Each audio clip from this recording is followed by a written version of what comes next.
Hello and welcome, and thank you for tuning in again. It is Shamasa Man, and in this channel we are looking at books and we're breaking down concepts, and hopefully they are useful to you guys.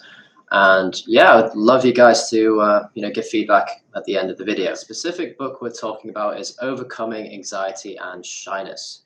So this is by Dr. Matt Lewis, and he spoke about anxiety. So why is this such an important topic of today? So 15 million Americans, which is 7% of the population, suffer from social anxiety, and 1 in 25 British citizens suffer from general anxiety disorder, which is the extreme end of anxiety. So it's clearly a problem. I do think it's raised, those studies that I was looking at, research papers that said COVID has had an impact with anxiety, and I can see that, there's some serious, aspects of isolation, people feeling less able to talk to people, and loneliness and that kind of thing. And anxiety, I think, plays a role in this. Loneliness is a broader topic, but I think anxiety definitely has this part to play. So I think it's important for us to define what anxiety is.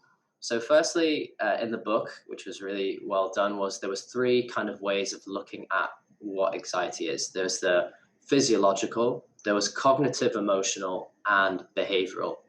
So if we look first at physiological, this is all your physical sensations that you feel when you feel anxious. So does your heart race more when you're anxious? Do you look more fidgety if you're in a social situation? Do you look down, or do you try and avoid eye contact when you're in a social situation? All these kind of things can be physical indications of anxiety. Now, if we're looking at cognitive and emotional, and I think that's a little bit more complex, but this is more to do with future scenario building.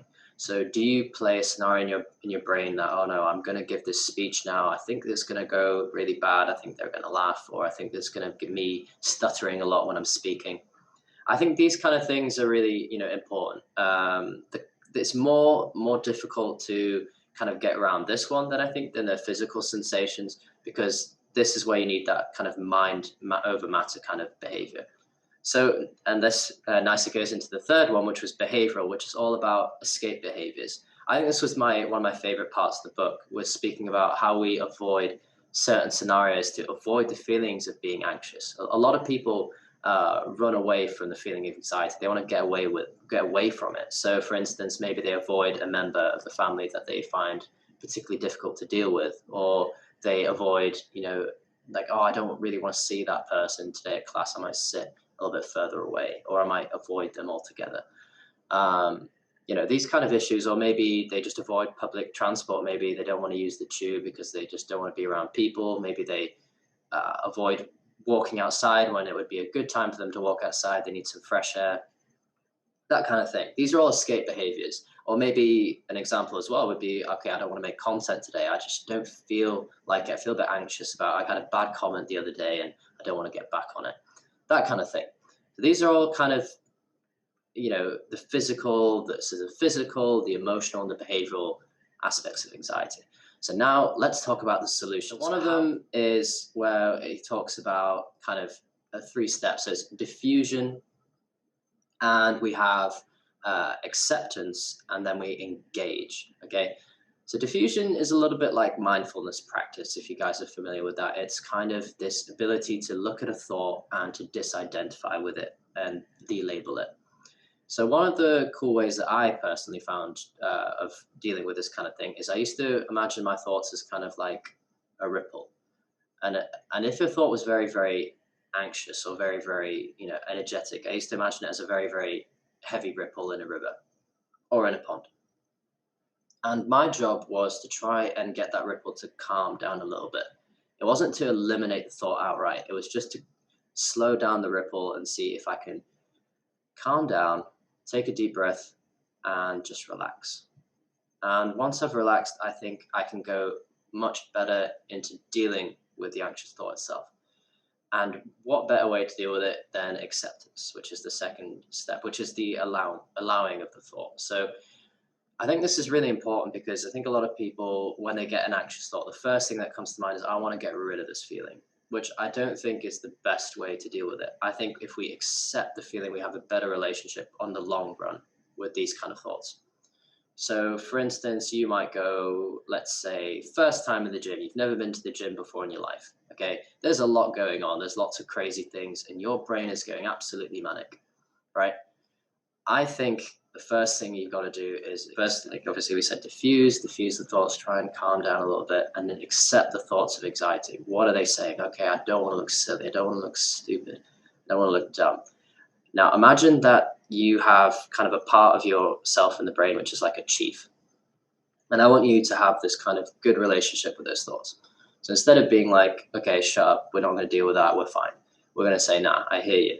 Okay, I understand. This is actually the first time that you've been in the gym. Let's relax and just try to calm down and take some deep breaths. Okay, you're building this connection with your emotionality. You're not repressing it, you're building this connection. And now we've got the third step, which is to engage with the thought. Okay, so now this is where you've got this interaction going on, or engage with the thing that you're putting off, or whatever it may be. So for instance, maybe, okay, you've gone to the gym and you're doing this thing, you've calmed down the thought, you've got the chief, you've sent the thought to the chief, and now it's time to engage. So the engagement might be, you know what, I think if I just go over there and I just, start to set up the bench and I just kind of, pick up some weights and just start warming up a little bit, I don't think it's going to be that much of a problem, starting the task, engaging with the thought, beginning the process. I think sometimes people make the mistake of going on their phone and just scrolling and thinking that's going to improve things. Sometimes it can, but I think practically dealing with a specific situation in front of you is much better. I think our anxious thoughts are sometimes usually trying to give us information. Like, oh, Shamas, okay, I think maybe you're feeling anxious because you need to do this thing. This is something that you want to do. I think you enjoy it. You clearly think there's something fun in it. And that's something you want to do. So sometimes it's just giving information. And sometimes it's blowing things out of proportion. But by using these 3 steps of diffusion, allowing, and engaging, I think you're going to have a really, really good time. And you're going to actually be able to deal with these kind of thoughts better. Thank you so much for listening today. It's been a pleasure serving you guys today. I'd love it if you guys could subscribe, like, give me some opinions of your own. Tell me, do you think this is helpful? Do you guys think there's some improvements that could be made? Is there certain books that you guys care about, that you want to hear about, or certain topics that you want to hear about? Please hit me up. So thank you very much.